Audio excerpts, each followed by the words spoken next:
আইনের শাসন বলতে একটা শব্দ, কিন্তু এটার বিস্তৃত অনেক বেশি। তা আমি সাংবাদিক বন্ধুর মাধ্যমে পৌঁছাইতে চাই, আমরা গল্প করব না, আমরা কাজ করে দেখাবো। আমরা জানান দিয়ে দেব আমরা আছি, আমরা আসতেছি। আমার কাছে হাসি পেয়েছে, আমার বিরুদ্ধে অভিযোগ করেছে, তাকে কোনোদিন রাজনীতির মাঠে দেখেছেন?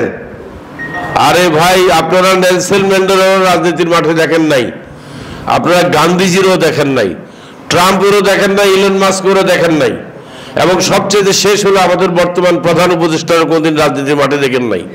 তো আগে যদি রাজনীতির মাঠে না থাকে, তার মানে তার কোনো রাজনৈতিক যোগ্যতা নাই। দেখেন রাজনৈতিক যোগ্যতা কিভাবে বলা হচ্ছে, আমার অমুক থানায় মামলা, আমার অমুক থানায় মামলা, আমার অমুক থানায় মামলা। আমাকে ইন্টারভিউ করতে আসছে গোয়েন্দা বিভাগের একজন, বলে স্যার আপনার সবই ঠিক আছে, কিন্তু আপনার দুইটা মাইনাস পয়েন্ট আছে। আমি বললাম কি সেটা? বলে একটা হচ্ছে আপনার রাজনীতির বয়স কম, কয়েক মাস।